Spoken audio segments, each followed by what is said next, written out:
తులసి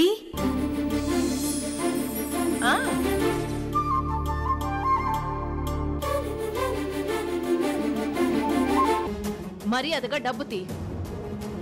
నువ్వెక్కడ పని చేస్తున్నావో, ఏం చేసావో, ఎంత కాజేశావో, ఇందులో ఎవరెవరిని ఇరికించావో నాకంతా తెలుసు.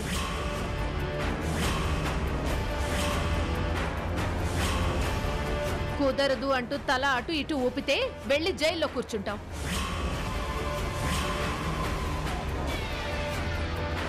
మర్యాదగా బీరువాలోంచి డబ్బు తీసుకురా.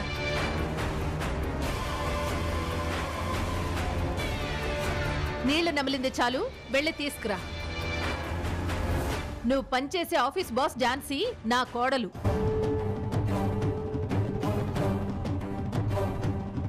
లాకర్లోంచి నువ్వు డబ్బు కొట్టేసి నింద మోపిన రేవతి నా కోడలే. ఇక నువ్వు తప్పించుకునే ఛాన్సే లేదు. వెళ్ళి డబ్బు తీసుకురా. అది అడ్డంగా దొరికిపోయాక అది గిది అంటావేందే? ఎల్లా డబ్బు తీసుకురా.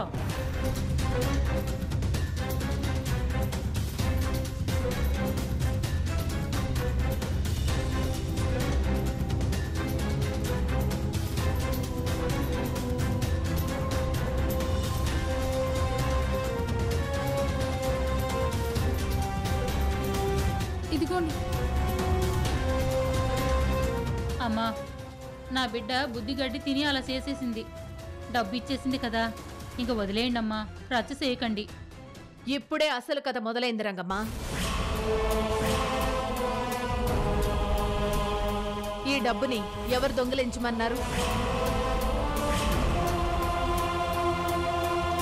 10 లక్షల డబ్బు కొట్టేసి 7 లక్షలు నా ఇంట్లో పెట్టి మిగతా డబ్బులు నిన్ను తీసుకోమంది ఎవరు?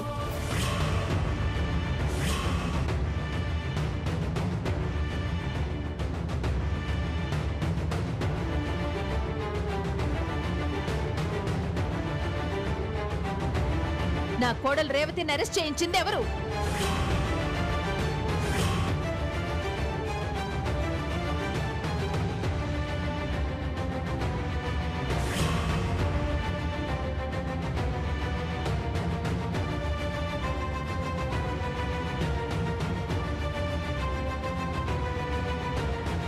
ప్లాన్ అంతా గుర్తుంది కదా, లేకపోతే మళ్ళీ ఎక్స్ప్లెయిన్ చేయాలా? వద్దు మేడం, చాలా సింపుల్ అండ్ స్మార్ట్ ప్లాన్. తెలివైన అమ్మాయివే కదా, తేడా రాకుండా చూసుకుంటుంది ఝాన్సీ. No tension. నందిని, మనం టార్గెట్ చేసింది రేవతిని మాత్రమే. కానీ తను ఇంట్లో ఆ తులసి ముందు, ఇంట్లో వాళ్ళందరి ముందు దొంగగా పట్టుబడాలి. అది కాస్త రిస్క్తో కూడిన పని. అదే నిజమే. ఆ తులసికి ఏ మాత్రం అనుమానం రాకూడదు. కీర్తి, ఆఫీస్లో క్యాష్ రేవతి బెడ్రూమ్లో దొరకాలి. నువ్వే జాగ్రత్తగా మేనేజ్ చేయాలి. ఎవ్వరికి ఎలాంటి అనుమానం రాకుండా నేను చూసుకుంటాను మేడం. ఆఫీస్లో నీతో పాటు చాలా మంది పనిచేస్తున్నారు. కానీ నిన్నే ఎందుకు సెలెక్ట్ చేశానంటే, నాకు నీ మీద కాన్ఫిడెన్స్ ఉంది. పైగా నమ్మకస్తురాలివి, తెలివైన దానివి. నువ్వు ఇది చేయగలవు. నాకు కాన్ఫిడెన్షియల్గా హెల్ప్ చేయగలవు. నా మీద మీకున్న నమ్మకానికి చాలా థ్యాంక్స్ మేడం. ప్లాన్ పర్ఫెక్ట్గా ఎగ్జిక్యూట్ అవ్వాలి.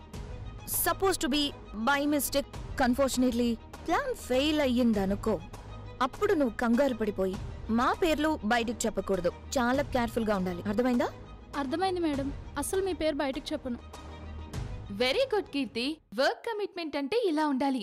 నువ్వు మాకు ఏమాత్రం అపకీర్తి తీసుకురావన్న నమ్మకం మాకొచ్చింది. Jhansi, all the best.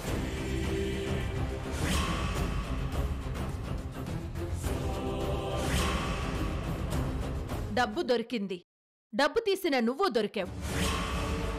ఇక నీతో ఈ పని చేయించిన దొంగ ఎవరో కూడా తెలిస్తే నా కోడలు రేవతిని నేను క్షేమంగా ఇంటికి తీసుకెళ్తాను. ఎవరో చెప్పు.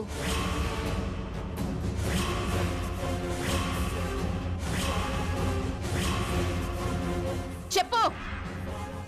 నేనే చేశాను. ఆంటీ నిన్నింత గుచ్చి అడుగుతుందంటే ఖచ్చితంగా నీ వెనుక ఎవరో ఉండి చేయించారు. వాళ్ళ పేరు చెప్పకుండా నువ్వు తప్పించుకోవడం చాలా కష్టం. చెప్పు, వాళ్ళెవరు? లక్ష్మి, ముందు పోలీసులకు ఇన్ఫార్మ్ చేయి. వెళ్ళు. అలాగే ఆంటీ.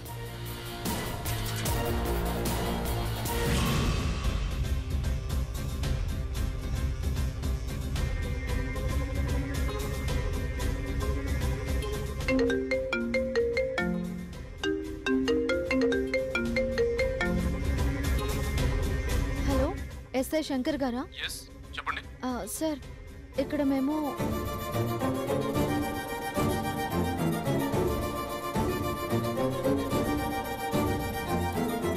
మీకు అడ్రస్ సెండ్ చేస్తాను, మీరు వచ్చేయండి.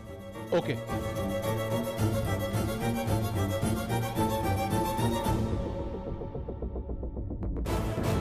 ఇదిగో కీర్తి, పెళ్లి కావలసిన అమ్మాయివి ఇలాంటి అపకీర్తి పనులు చేస్తే రేపు నిన్ను పెళ్లి చేసుకున్నవాడు నీతో సంతోషంగా ఉంటాడా?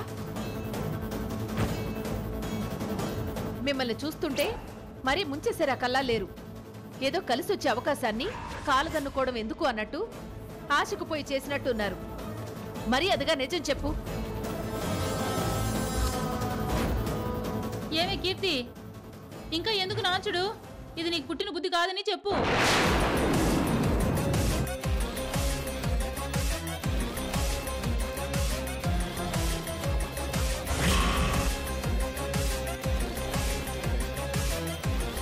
మరి ఎవరికి పుట్టిన బుద్ధి? ఇంకెవరు మేడం, ఆఫీస్లో అందరినీ ఆడిస్తుంది కదా మీ కోడలు ఝాన్సీ. ఆ మేడమే చేయించారు. ఏంటి, ఝాన్సీ చేయించిందా? ఎవరు చెప్పారో, ఏ స్వార్థంతో చెప్పారో, దానికి ఎవరు బలవుతున్నారో కూడా ఆలోచించకుండా లాకర్లోంచి డబ్బు తీసావు. ఇందులో నీ అత్యాశ స్వార్థం కూడా ఉన్నాయి కదా. ఆంటీ, పోలీసులు వస్తున్నారు. అమ్మమ్మ, ఏదో బుద్ధి గడ్డి తిని మీరన్నట్టే అత్యాశకు పోయి మా అమ్మాయి ఈ పని చేసింది. మా అమ్మాయి చేసిన పని నేను కూడా సమర్థించాను. నాది కూడా తప్పేనమ్మా. అమ్మ క్షమించండి అమ్మా. మా అమ్మాయి మీద లేనిపోని కేసులు పెట్టి తన జీవితాన్ని పాడు చేయకండి అమ్మా. పెళ్లి కావలసిన అమ్మాయి అన్నావు కదా, కానీ మళ్ళీ ఇలాంటి చిల్లర పనులు చేయొద్దని చెప్పు. అలాగేనమ్మా, చెప్తాను.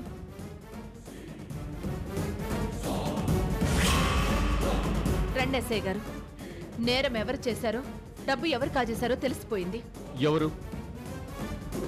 ఈ అమ్మాయి. నువ్వేనా? నేనే. ఇదిగోండి డబ్బు. మీరన్నట్టు సీరియల్ నంబర్ కరెన్సీతోనే కన్ఫర్మ్ చేసుకోండి.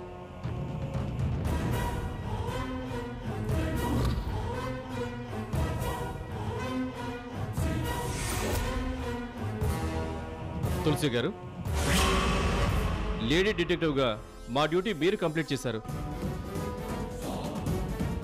మీకు క్లూ ఎలా దొరికింది? ఎలా పట్టుకున్నారు? ఎంత పెద్ద మేధావైనా నేరం చేసేటప్పుడు ఏదో ఒక క్లూ వదిలిపెడతారంటారు కదా, మీ పోలీస్ భాషలో. అలాగే తను కూడా వదిలిపెట్టింది.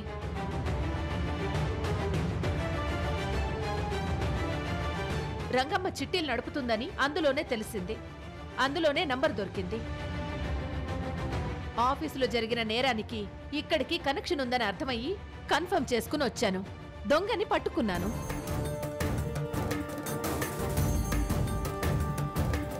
తులసి గారు, మీరు మాటల్లోనే కాదు ఆలోచనల్లో కూడా బ్రిలియంటే.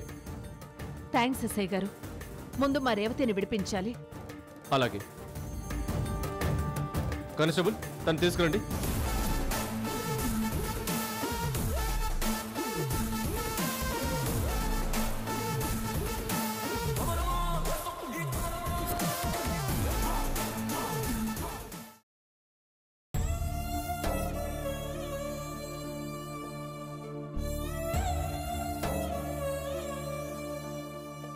నిజమేంటో ఒప్పుకుంటే కావాలంటే పెద్ద మనసుతో నిన్ను క్షమించేస్తాను. మీ బాస్ నేను క్షమిస్తానని మాటిస్తుంది. నువ్వే తీసావని ఒప్పుకో. సార్, రేవతి గారి రూములో ఈ డబ్బు దొరికింది సార్. ఝాన్సీ కావాలని తన ఈగో చూపిస్తుంది, కావాలని నన్ను టార్చర్ చేస్తుంది. స్టేషన్ నుంచి బయటపడగానే ఇంతకింత తిరిగిస్తాను. నాకు కూడా ఈగో ఉంది, నాకు కూడా పౌరుషం ఉంది.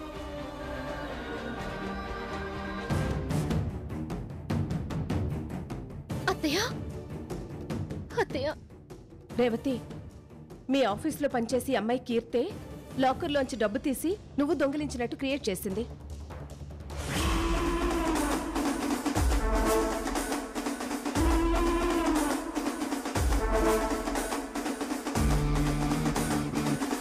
మిగిలిన డబ్బు కూడా తనింట్లోనే దొరికింది. తనే దొంగిలించినట్టు కూడా ఒప్పుకుంది.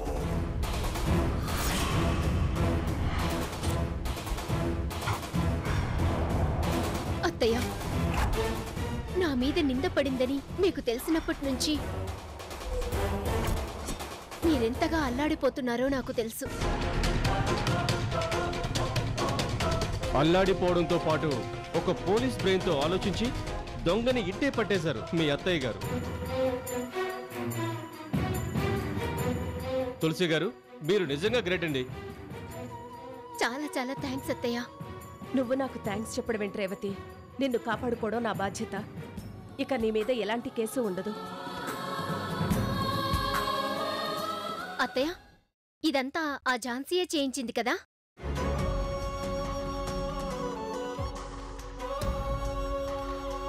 ఏ కీర్తి, నమ్మకంగా పనిచేస్తూ నాకింత నమ్మక ద్రోహం చేస్తావా?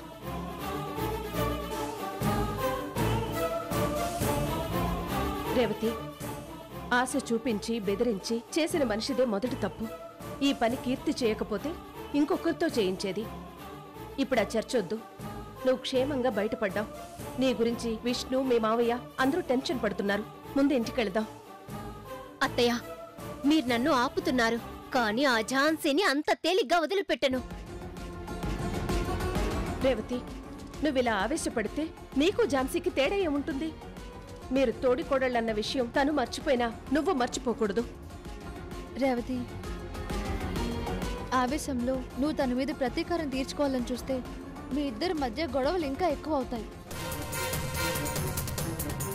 మీరు గొడవ పడ్డం కోసం కాదు, మీరు కలిసి ఉండడం కోసమే ఆంటీ ఏదైనా చేస్తారు. ఆలోచించు. రేవతి, నీకు నా మీద ఏమాత్రం గౌరవం ఉన్నా ఇంకేం ఆలోచించుకు, ఆవేశపడకు. ఝాన్సీని వదిలే.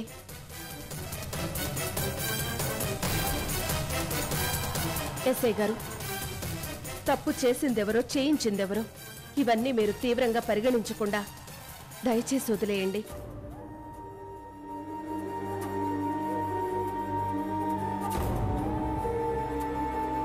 కీర్తి ఏదో ఆశతో చేసిందే కాని స్వార్థంతో కాదు. తనకు శిక్ష పడేలా చేస్తే జాబ్ పోతుంది. అసలే పెళ్లి కావలసిన అమ్మాయి. అర్థం చేసుకోండి.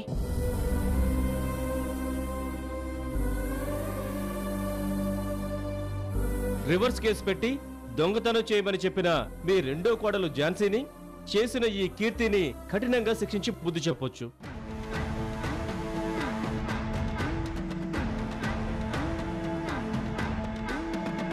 కానీ వీళ్ల ఫ్యూచర్ ని మైండ్ లో పెట్టుకుని మీరు వద్దు అని చెప్తున్నారు. క్షమాభిక్షకు మా చట్టంలో కూడా తావు ఉండడం వల్ల మీ మాటను పరిగణలోకి తీసుకుని వదిలేస్తున్నాను. థ్యాంక్ యూ ఎస్ఐ గారు.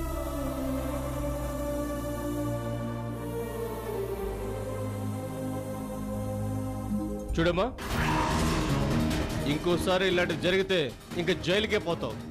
జాగ్రత్త.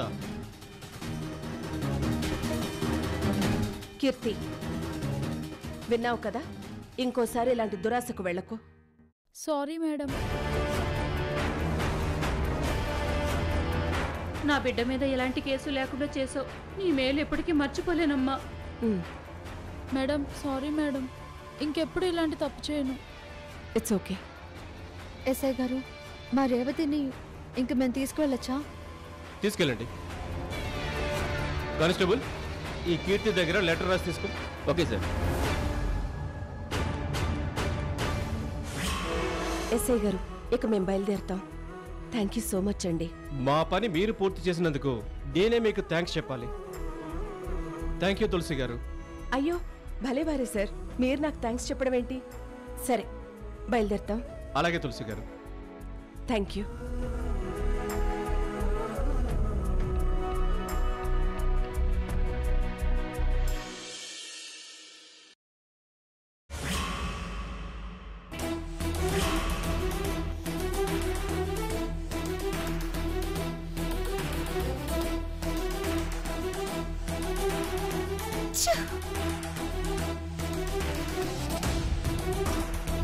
ప్రాణాల మీదకొచ్చినా నా పేరు చెప్పకే అని దాన్ని ఎంత హెచ్చరించినా అది నా పేరు బయట పెట్టేసింది.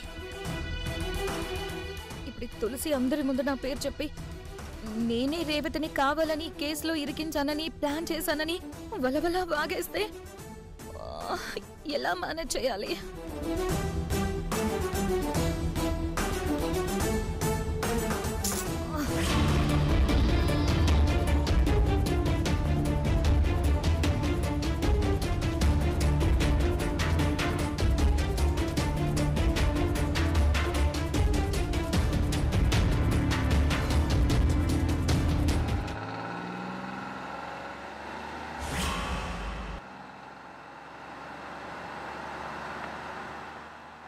వచ్చేసారు.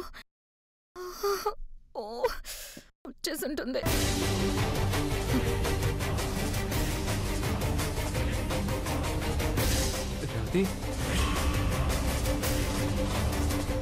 తులసి, రేవతిని తీసుకొచ్చేసావా?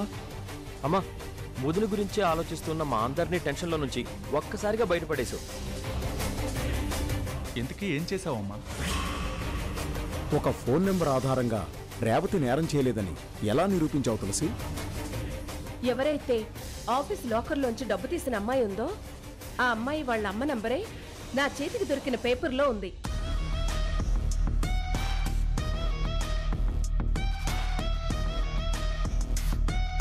ఆ దేవుడు మన వైపే ఉన్నాడు కనుక సరిగ్గా ఆ ఫోన్ ఆ అమ్మాయే తీసింది. అది కాదు అంకుల్, ఆ ఇంటికి వెళ్ళి పాయింట్ల మీద పాయింట్లు మాట్లాడి అసలు నిజం బయటకు చెప్పించేసింది ఆంటీ.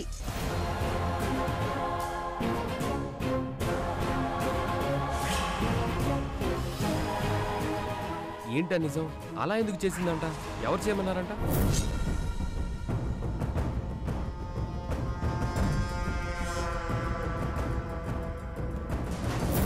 విష్ణు, ఒకేసారి అందరూ విందురు గాని. ఇంతకీ ఝాన్సీ కనిపించట్లేదేంటి? ఝాన్సీని కూడా పిలుద్దాం.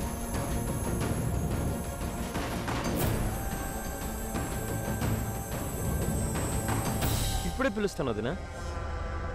వదినా, ఝాన్సీ వదినా, ఒకసారి రా. అమ్మ రేవతి వదిన్ని తీసుకొచ్చేసింది. త్వరగా రా వదినా.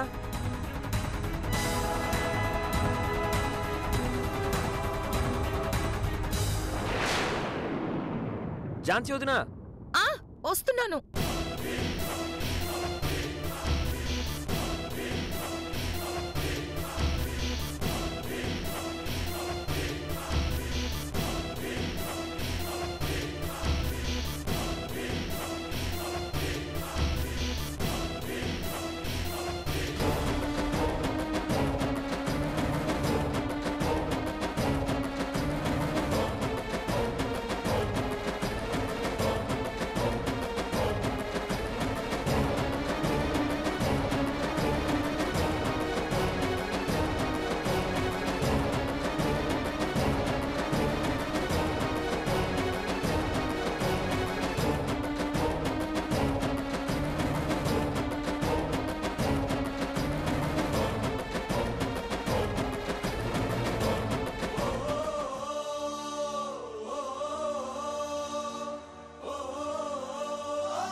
రేవతి, నిజం బయటికి చెప్పించావని అమ్మ ఆగిపోయింది. ఏంటా నిజం? అసలు ఎవరా అమ్మాయి ఎందుకు చేసిందంట?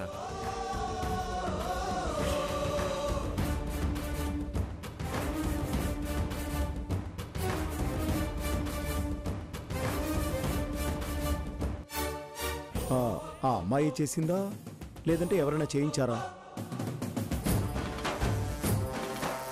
నిన్నే తులసి, చెప్పు.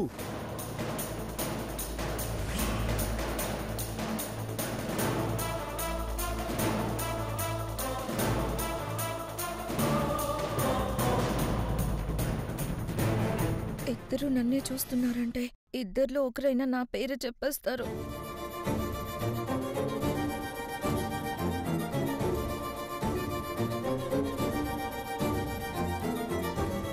ఎవరు చేయించారంటే నేను చెప్తాను రేవతి.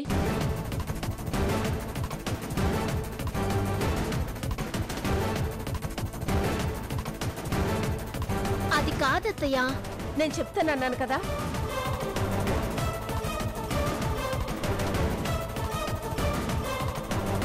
ఇక నీకు శత్రువులు ఉన్నారనుకోకు. నువ్వే నాకు ప్రధాన శత్రువి. మీ నుంచి ఈశ్వర్ని వేరు చేసి నాతో తీసుకెళ్తాను. నా ఎంగిలి కాఫీ కప్పులు తీసి ఆ రేవతికి సరైన బుద్ధి చెప్తాను.